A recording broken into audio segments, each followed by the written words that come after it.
네, 이어서 뉴스라이브입니다. 조금 전 전해진 소식부터 시작을 해보겠습니다. 경찰이 1억 원 공천원금 의혹을 받는 무소속 강선우 의원 그리고 김경 전 서울시 의원에 대해서 구속영장을 신청했습니다. 수사 시작 후 약 한 달 만인데요.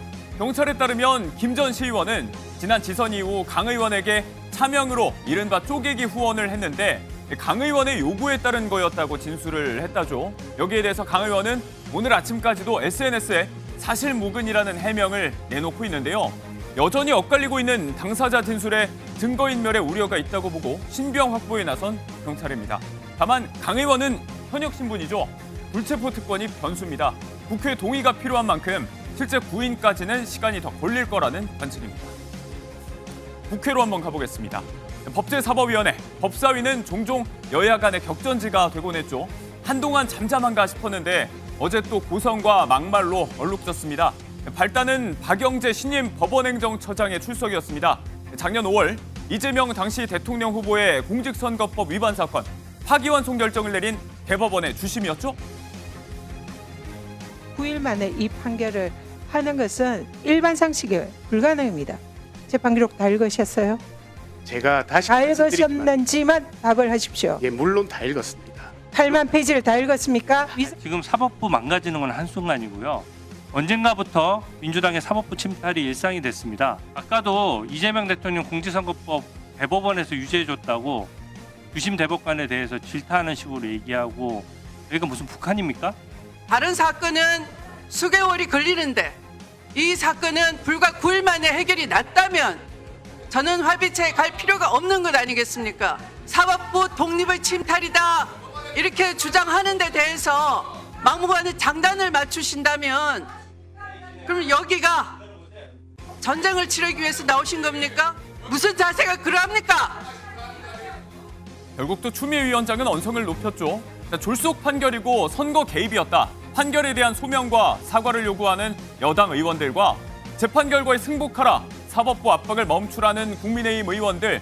대립이 격해지면서 또 고성이 시작됐는데 방점을 찍게 된 장면은 이후부터였습니다. 위원장은 제발 편파 진행 좀 하지 마십시오. 수준 미달입니다. 수준 미달.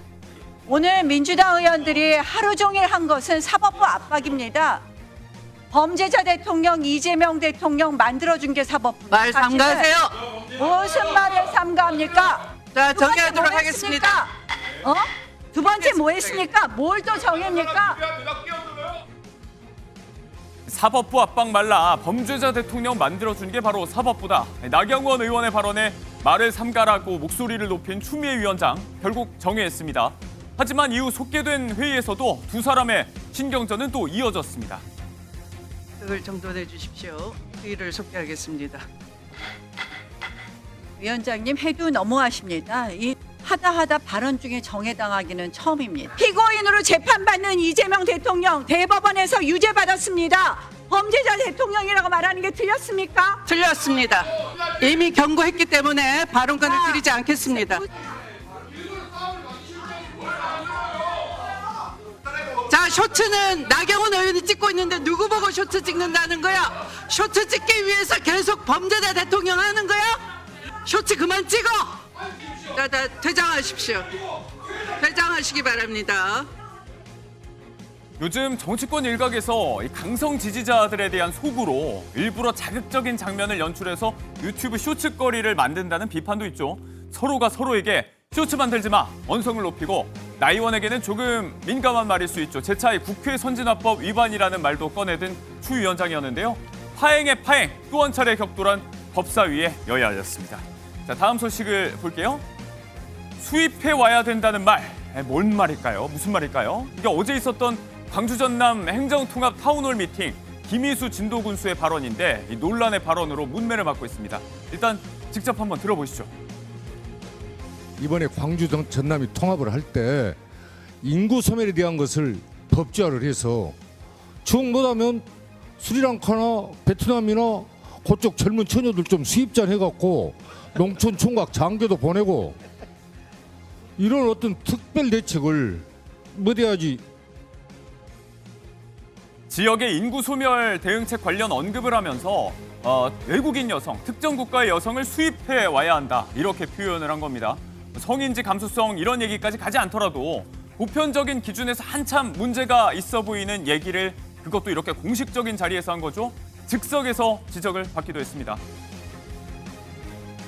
제가 볼 때는 뭐 여러 가지 해법이 있을 수 있습니다. 근데 아까 그 무슨 외국인 결혼 수입 이건 잘못된 이야기 같고요. 답이 하나일 수는 없습니다만은 지금 이재명 대통령께 추진하고 있는 지역 성장, 지역 주도 성장, 지역에 산업이 있으면 저는 출생률도 인구도 늘어난다고 생각합니다. 해법에 대한 이야기를 제시하면서 문제가 있다. 즉석에서 이렇게 제지한 강기정 광주시장의 발언이었습니다. 일부 참석자들도 발언 기회를 얻어서 해당 발언을 비판하기도 했다고 하는데요. 생중계 방송을 통해서 모든 상황이 실시간으로 송출이 됐습니다. 비판 여론이 확산하고 있습니다. 반가운 얘기도 한번 보겠습니다. 개막을 앞둔 동계올림픽 밀라노에서 대회 시작도 전에 쾌거가 들려왔죠. 삼성가 사위로도 유명한 김재열 국제빙상연맹 회장 겸 IOC 위원이 IOC 집행위원회에 당선됐습니다. Yes, 84. No, 10. Congratulations to your colleagues and congratulations, Mr. Kim. 위원장이야 4명의 부위원장과 10명의 위원으로 구성된 집행위원회, IOC의 최고 의사결정기구죠. 한국인이 집행위원이 된 건 38년 만이죠. 고 김은용 IOC 부위원장 이후 두 번째입니다. 국제 스포츠 행정에서 다시 한번 주도적인 역할을 할 수 있게 됐다는 큰 의미가 있죠. 이재명 대통령도 SNS를 통해서 특별히 축하의 뜻을 전하기도 했습니다.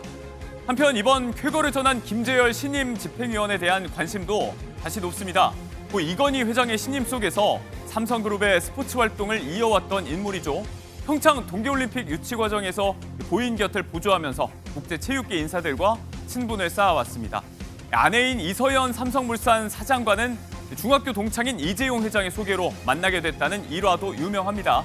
최근 그 일가와 함께 미국에서 개최된 이건희 컬렉션 갈라 디너에 참석한 모습도 최근에 화제가 됐습니다. 반가운 소식이죠. 자, 연예계로 가볼게요. 또 다른 배우 커플이 탄생했습니다. 이대로 결혼까지 갈까요? 자, 배우 하정우 씨가 목화 열애 중이라고 합니다. 앞서 한 매체는 하정우 씨가 오는 7월에 비연예인 신부와 결혼을 전제로 교제 중이라고 보도했는데요. 소속사 입장을 통해서 상대가 비연예인이 아니라 11살 연하의 배우 차정원 씨라는 게 밝혀졌습니다. 다만 결혼 얘기는 확정된 게 아니다. 혹은 사실 무근이라는 게 양측의 소속사 입장입니다. 이 와중에 재조명되고 있는 하정우 씨의 지난 발언이 있습니다. 한번 보시겠습니다. 유부녀네요, 여기. 나 빼고 만나면 하루에 한 번씩은 여쭤보는 것 같아요. 가야죠. 내년에는 가겠다고. 응, 네, 가야지. 이상형 이제 결혼하고 싶은 뭐 귀엽고 섹시한 스타일. 얼마 전 영화 개봉에 발맞춰서 신동엽 씨의 유튜브에 출연했던 하정우 씨의 모습을 보셨는데 내년에는 가겠다. 당시가 12월 연말이었는데 1년여 안에 장가 가겠다는 이 말이 허풍이 아니었던 걸까요? 일단은 뭐 모릅니다.